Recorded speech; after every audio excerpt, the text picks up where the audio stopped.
Comment se condamner soi-même éternellement? Se détourner sciemment de la vérité n'est pas simplement de l'ignorance, c'est un malheur que l'on s'inflige à soi-même. Ce malheur devient éternel quand il s'agit de rejeter Christ, le chemin, la vérité et la vie. Quand Christ a dit « Moi et le Père, nous sommes un », Jean 10, verset 30, des Juifs ont pris des pierres pour le lapider.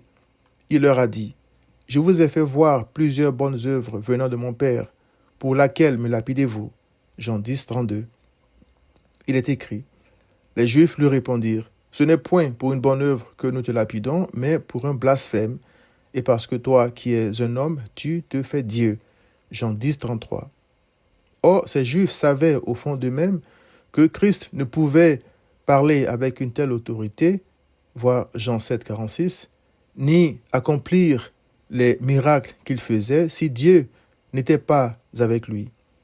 Nicodème, l'un de leurs éminents docteurs de la loi, un pharisien, chef des Juifs, a dit à Christ, « Rabbi, nous savons que tu es un docteur venu de Dieu, car personne ne peut faire ces miracles que tu fais si Dieu n'est avec lui. » Jean 3, verset 2.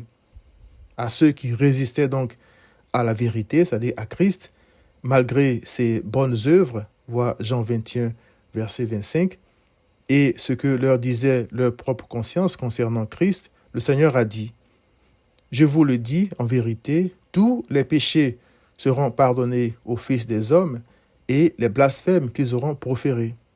Mais quiconque blasphémera contre le Saint-Esprit n'obtiendra jamais de pardon. Il est coupable d'un péché éternel. » Marc 3, 28 à 29. Je crois que ce blasphème est impardonnable pour une simple raison. Toutes les bonnes choses, sans exception, dont nous nous réjouissons dans ce monde, viennent de Dieu seul, voir Jacques 1, 17, dans le but de nous attirer à Christ, voir Jean 6, 44. Seul le Saint-Esprit donne des yeux pour voir le Sauveur et la grâce de le recevoir. Il le fait en nous convainquant du péché, de la justice de Dieu, c'est-à-dire Christ, et du jugement qui attend ceux qui rejettent cette justice, voir Jean 16, verset 8. Blasphémer donc contre le Saint-Esprit, c'est rejeter la paix de Dieu, refuser de se repentir tout simplement et cracher sur le don gratuit de Dieu.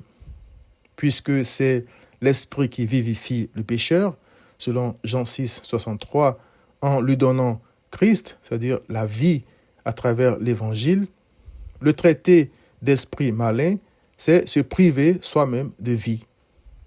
C'est le Saint-Esprit qui convainc le pécheur qu'il n'y a le salut en aucun autre, car il n'y a sous le ciel aucun autre nom qui ait été donné parmi les hommes par lequel un pécheur peut être sauvé, selon Acte 4, verset 12. Croire que le Saint-Esprit est la puissance du diable, c'est endurcir son propre cœur contre Dieu tout en se croyant victorieux contre le diable. Ceux qui se laissent ainsi berner par le diable à cause de leur méchanceté et leur ingratitude périront à moins qu'ils ne reçoivent Christ. Voir Jean 3, 16, Jean 1, verset 12. Refuser de reconnaître les œuvres de paix que fait l'esprit de paix dans ta vie pour t'attirer à Christ t'expose à un grave danger. Viens à Christ.